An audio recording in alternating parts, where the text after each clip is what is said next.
Imaginem um espaço no qual vocês possam encontrar pessoas, trocar ideias, se relacionar, conversar, aprender bastante e se divertindo.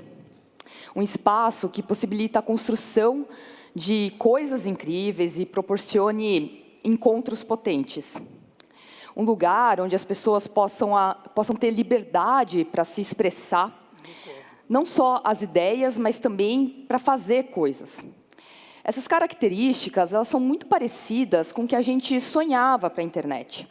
Mesmo ainda não acontecendo isso na virtualidade, hoje já existem espaços aqui no mundo físico que fazem isso, como os hackerspaces, os makerspaces, ateliês, laboratórios, Fab Labs, enfim, como o Senai Lab que tem aqui nesse prédio. Esses espaços abertos, com ferramentas disponíveis, no qual as pessoas elas podem se conectar umas com as outras e compartilhar conhecimento, criando comunidades e fomentando a criatividade. Eu ajudei a construir vários desses espaços, eu frequentei dezenas deles pelo mundo, e o que eu posso dizer é que é incrível o que as pessoas podem criar quando elas têm as ferramentas corretas. Basta fomentar um senso de comunidade e compartilhar todo esse material. Um dos exemplos é a rede Fab Lab Livre SP, da Prefeitura de São Paulo, que é uma rede de laboratórios abertos e públicos, que eu ajudei a fundar e fui diretora por alguns anos. Lá eu vi projetos como o da Amélia, uma ex-faxineira, que sofreu um acidente, perdeu o movimento de um dos braços. E lá no Fab Lab, ela criou uma série de utensílios de cozinha que ajudaram a ganhar uma nova profissão, a de boleira. Ou mesmo projetos que eu participei, como o Algaranha, no qual a gente modificava geneticamente uma microalga para fazer com que ela produzisse a proteína da teia de aranha, e com isso a gente imprimir uma pele artificial que ajudava as pessoas que sofreram com queimaduras. Mas toda vez que a gente tentava desenvolver esse tipo de projeto em rede, acabava não dando muito certo, porque a internet ela acabava virando mais um repositório, um lugar que a gente conseguia divulgar e distribuir toda a documentação, mais do que um lugar de fazer como a gente tinha sonhado. Mas vamos lá, o que era a internet que eu estou falando, que a gente tinha sonhado? Quando eu comecei a usar a internet, isso em 1994, porque meu pai é professor numa universidade pública, e ele, nessa época, já usava a internet para fazer pesquisa em rede, eu fiquei absolutamente encantada com o potencial que ela tinha. Porque, se a gente for pensar, a internet ela foi pensada para proporcionar virtualmente o que esses espaços faziam fisicamente. A gente viu uma revolução sendo feita diante dos nossos olhos, com a criação de plataformas incríveis, como a Wikipédia, que possibilita a conexão de pessoas, o compartilhamento de conhecimento. E a gente teve toda essa conexão que nunca tinha sido imaginada antes, o que mudou completamente a nossa forma de pensar e agir socialmente. Mas, com o passar do tempo, essa internet ela foi virando sinônimo de redes sociais, se tornando mais um lugar de vigilância, de controle e de tretas, dominadas pelas Big Techs, que sugam a nossa atenção e se apropriam dos nossos dados, que são comercializados para gerar publicidade direcionada. Apesar da internet ter dado voz às pessoas, hoje a gente basicamente trabalha voluntariamente para esses bilionários, alimentando essas plataformas com conteúdos que a gente mesmo cria, mas que não são nossos de verdade. Afinal, se o Zuckerberg resolver acabar com o Instagram, a gente vai perder o nosso perfil, justamente porque ele não é nosso de verdade. A internet, que a gente chama de Web 2, que fez surgir essas comunidades online, e isso foi absolutamente incrível, ela ainda depende muito dessas empresas que são altamente centralizadoras. Apesar dela ser interativa, que é um avanço em relação ao que a gente chama de Web 1, que é a internet aí dos grandes portais estáticos, essa Web 2 ela não é participativa, o que acaba promovendo desigualdade. Então, será que a internet que a gente tem hoje, ela realmente catalisa a criatividade humana? Eu acho que não pelo menos no potencial que ela poderia ser. Mas vamos lá, por que a criatividade ela importa para o nosso papo aqui hoje? Justamente por ser uma das características principais que nos torna humanos. Ela sempre foi importante para a nossa espécie e agora ela vai ser muito mais importante para os próximos passos da humanidade. Nós, que somos seres sociais, a gente precisa de gente para ser criativo. Ou seja, a criatividade ela acontece socialmente. Mas mais do que isso, a gente precisa de pessoas que importam para a gente. E por isso a criação de comunidades ela é tão potente e tão importante. Então, nessa perspectiva, a internet de hoje, ela está praticamente à beira de fracassar enquanto projeto público e de proporcionar virtualmente esses espaços que são criativos, né, como os makerspaces que eu falei para vocês, que estão no mundo físico.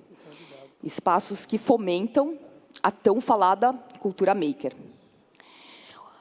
Hoje, a gente não consegue ver os pilares e princípios da cultura maker na internet. Mas vamos lá, quais que são esses pilares? Né, rapidamente. A cultura maker ela nasceu dentro desses espaços que eu falei para vocês e fomenta essa criatividade, esse fazer que é fundamental para nós, Homo sapiens. Só que se a gente for pensar, desde o princípio, a gente sempre foi fazedor, né? A gente sempre foi maker. E a gente está desenvolvendo aí técnicas, tecnologias e dispositivos para possibilitar justamente a nossa vida aqui na Terra. Apesar de hoje se incentivar muito mais o consumo do que o fazer, a cultura maker ela resgata essa potência humana e incentiva esse fazer, que não é qualquer fazer, mas é um fazer com intenção, para as pessoas que realmente importam para a gente, né, para a nossa comunidade. E por isso que a cultura maker tem 3 pilares que são super importantes. O primeiro deles é a abertura dos processos, né, o tão famoso open source. O segundo é a colaboração, justamente esse fazer junto. E o terceiro, o compartilhamento, tanto de processos quanto de conhecimento. E isso, basicamente, só é possível se a gente tiver uma estrutura que provém para a gente confiança, segurança e transparência, que é super importante para a nossa criatividade acontecer. A gente precisa desses espaços de segurança. Mas vamos lá. Agora imaginem se a internet, essa internet que a gente tem hoje, incorporasse esses pilares e esses princípios da cultura maker. Ela teria justamente esse senso de comunidade, se desenvolveria melhor e muito mais rápido, além de ser construída por pessoas e para as pessoas que nos importam, né? Criando todo esse ambiente de confiança, segurança e transparência, o que promove essa criatividade e deixa ela explodir. Essa nova internet, ela permitiria a gente criar colaborativamente, não só aqui no nosso mundo físico e conectado, mas também nos mundos virtuais, em novas economias, novos tipos de governança e novas formas de interação social. A internet, ela não seria mais esse negócio que a gente está vendo, mas sim uma rede de espaços colaborativos e de comunidades que geram justamente valor para si mesmas. Mas vamos lá, muita gente fala que isso que eu estou falando não passa de uma utopia, de que vai flopar justamente como aquele sonho que a gente tinha na internet que eu usei em 94. E para que isso não aconteça, é bom que a gente tenha uma infraestrutura para a gente fomentar tudo isso. E essa estrutura, ela já existe e é a blockchain, que vocês já devem ter ouvido falar. Ela que foi criada inicialmente para a transação, né, de Bitcoin, que é uma moeda descentralizada, é uma tecnologia que está evoluindo desde então e está permitindo a gente justamente dar esse salto na internet, né, essa revolução que vai possibilitar que as comunidades elas sejam as reais fazedoras, tanto no espaço físico quanto no espaço virtual. E que os processos eles sejam, de fato, descentralizados. Com a blockchain, a gente vai conseguir sair do paradigma da Web 2, essa web social, para a Web 3, a web de valores, que nos conecta economicamente e no qual o compartilhamento, a colaboração e as transações, elas ocorrem através dessas estruturas apoiadas nos contratos inteligentes, nos smart contracts. Com isso, as pessoas e as comunidades, elas vão passar a ter autonomia para gerar valor. São elas que vão determinar o que elas querem, que causas elas vão apoiar e, principalmente, o que elas vão fazer com o valor que essas comunidades geram. E não uma instituição, uma empresa, um líder que vai escolher ou decidir por elas. Essa Web3, que está sendo chamada de a nova fronteira da internet, ela está sendo desenvolvida em cima de protocolos abertos e descentralizados. É quase como se a gente tivesse um makerspace, né? Como se o makerspace ele pudesse ser o nosso mundo, só que virtualmente. E isso vai permitir que as pessoas sejam fazedoras, de fato, não apenas consumidoras ou usuárias. É como se a Web3 proporcionasse justamente as redes sociais de verdade, como a gente sempre quis, no qual as pessoas elas criam o valor para si e para a sua comunidade, com a responsabilidade que todos esses processos exigem. Afinal, uma vez na blockchain, sempre na blockchain. Teremos uma nova configuração de mundo, no qual as criptomoedas vão possibilitar uma economia que não depende mais dos estados ou das nações. Os NFTs, que são os tokens não fungíveis, eles vão garantir a posse e a unicidade de bens, tanto bens materiais quanto imateriais, distribuindo o valor através da tokenização. Todos nós vamos poder ter um pedacinho de uma obra de arte, por exemplo, justamente porque tudo vai poder ser fragmentado e, portanto, democratizado esse acesso, tanto a esses bens quanto aos produtos da sociedade. E o melhor de tudo isso é que todo mundo que participa dessa cadeia sai ganhando. Os NFTs eles não são só aqueles macaquinhos entediados que o Neymar comprou e que ficaram muito conhecidos. São colecionáveis, muito bonitos, que dá aí direito para ele entrar em eventos, adquirir itens exclusivos, participar de comunidade. Mas o NFT ele é mais do que isso. Ele é uma estrutura para a gente fazer coisas, para a gente gerar e distribuir valor. A gente pode construir mundos virtuais, como os metaversos, né, que tanta gente fala, só que de forma colaborativa e experimental, justamente democratizando as ferramentas para as pessoas criarem juntas. A gente vai ter as DAOs, né, as organizações autônomas descentralizadas, que vão validar essas governanças descentralizadas e vão permitir escolhas muito mais coerentes para as suas comunidades. Recentemente, eu conheci um brasileiro no NFT Rio, que foi um evento dedicado, o primeiro evento dedicado a NFTs aqui no Brasil, e ele sustenta a família dele trabalhando como videomaker para uma DAO, a Nous DAO. Ele ganha em dólar, esse emprego, né, esse trabalho não foi divulgado, com certeza, no LinkedIn, né, justamente porque ele mesmo propôs essa ideia para essa DAO quando ele entrou. A gente vai sair dessa coisa de trabalhar para empresas, para a gente conseguir trabalhar para a nossa comunidade. Tem mais uma enormidade de coisas descentralizadas que estão acontecendo e que vão mudar radicalmente a nossa vida.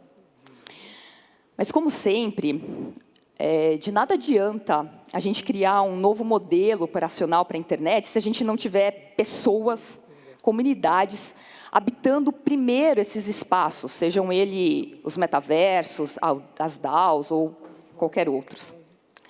A gente tem que lutar para que a nova internet ela seja, de fato, livre, democrática e coletiva. Eu não sou apenas uma sonhadora otimista. Eu sei que a tecnologia ela não pode resolver tudo. Mas a gente sabe que as pessoas, no geral, elas querem fazer o bem, né? Se antes a desculpa era que a gente não tinha como fazer isso em rede, na internet, conectado, agora a gente tem esses meios técnicos para conseguir escalar o que já acontece dentro dessas comunidades. Blockchain, Web3 e outras tecnologias, elas ainda estão muito no início. E é justamente por isso que a gente tem tempo de influenciar e participar desse desenvolvimento. A internet, ela pode ser, justamente se a gente conseguir participar de tudo isso, tudo aquilo que a gente desejou lá no início. Aberta, acessível, diversa, democrática e livre. Se o cérebro humano nos deu essa capacidade incrível da gente imaginar realidades alternativas, de prototipar o próprio futuro, a gente tem que sair dessa especulação para o fazer, para a gente construir juntos essa internet do futuro. Afinal, eu acho que a maioria de vocês aqui não quer que ela continue sendo centralizada, monopolizada, na base de tretas e haters que capturam a nossa atenção. Se a Web 2 deu ao indivíduo voz, agora é a hora dele ganhar força e poder. Talvez a Web 3 seja a estrutura tecnológica que a cultura maker estava precisando para se tornar um mindset global. E esse é meu convite para vocês, para a gente conseguir levar essa cultura maker para a Web 3 e criar esses espaços de confiança, segurança e transparência que a gente precisa para fazer o mundo melhor juntos. Obrigada.